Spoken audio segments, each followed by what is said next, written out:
Oh, I hate this place. This surrogate home filled with snarly girls and the nasty mashup of smells like sweaty socks, disinfectant and wet dogs.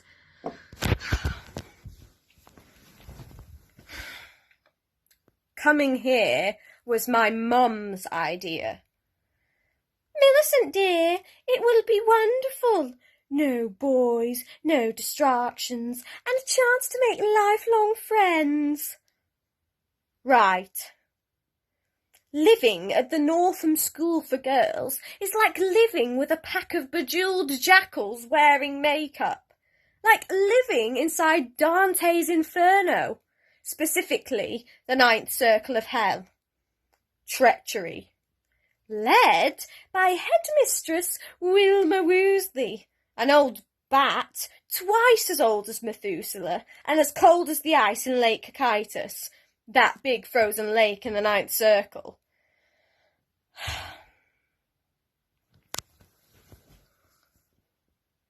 Wicked Wilma has not taken a fancy to me.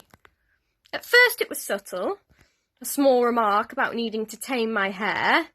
Another time, a lecture on my choice of brazen colours for my weekend wardrobe.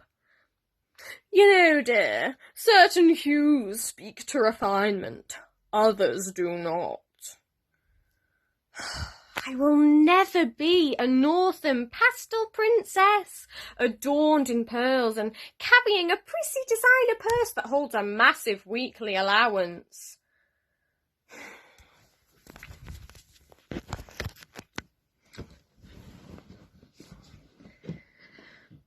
After 3 years coping with caustic comments, things came to a head yesterday. Woosley is one of those archaic wonders with a tightly closed mind to insurgent thinking. She actually called me that, insurgent, because I raised the question of moral atrocities during the era of British colonialism during a history lecture. Miss Cavanaugh, as a scholarship student, in other words, a charity case, you would be wise to remember that insurgent behaviour is not tolerated at Northam, she says, her myopic snake eyes drilling down deep into my self-esteem. I rise from my seat. Miss Woosley, perhaps we can discuss the Boer War concentration camps, the Amritsar massacre, the partitioning of India, uprooting over 10 million people, and... I said, enough of your insolence, Miss Cavanaugh! The room has gone dead quiet, an airless whisper of suspended thought. Finally, the class bell rings and the jackals bolt for freedom. Miss Cavanaugh, by exercising unwarranted behaviour, you have forfeited your weekend pass for a fortnight. I do a quick mental toss about. Should I be contrite or contentious? Delighted to have some peace and quiet. It will give me the chance to finish my editorial post for The Guardian about the needs of the dinosaurs of British education to step down and out and let the dynamic voices of the 21st century rise to replace those shadow spirits of dishonest education. Oh, don't worry, Miss Woosley. I'll be sure to send a copy to the Northam Board of Directors. Woosley's face has gone pastry pale. I move to exit. Her arrogant voice takes on a supplicant tone. Now, Miss Cavanaugh. I exit without a response. Fortified by an embryo of victory for young women everywhere. It's time for kids with a conscience to prevail. I didn't choose teaching as my vocation. My parents did.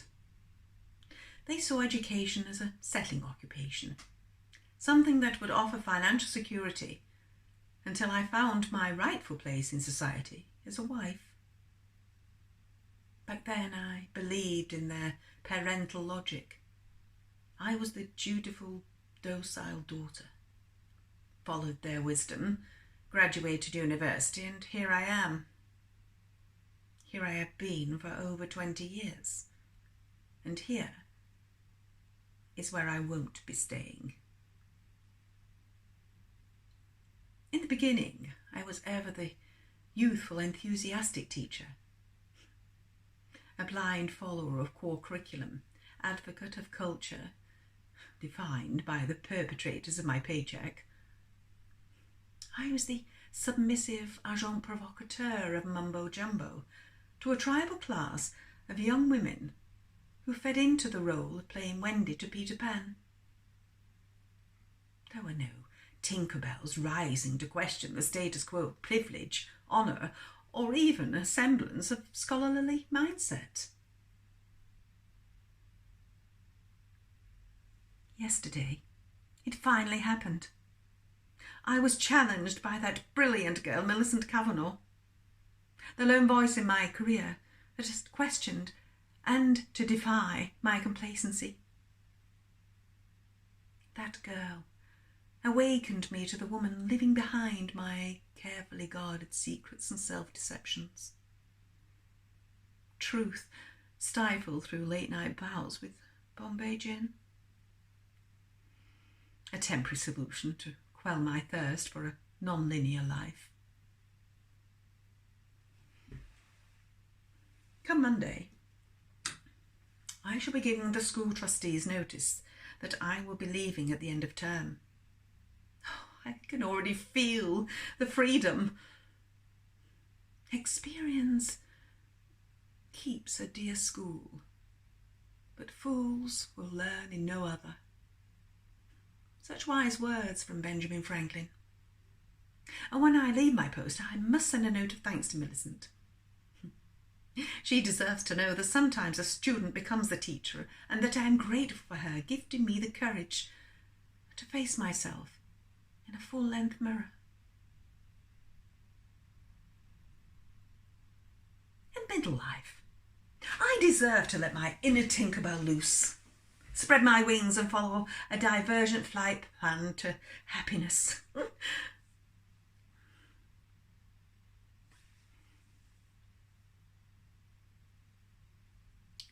It's not too late for magic.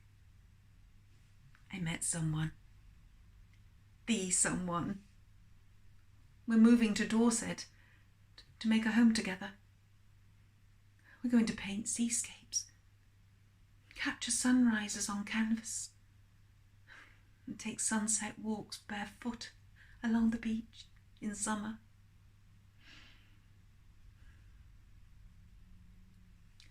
My parents wanted me to teach until I found my place in the world as a wife. My teaching career gave them cause to be proud.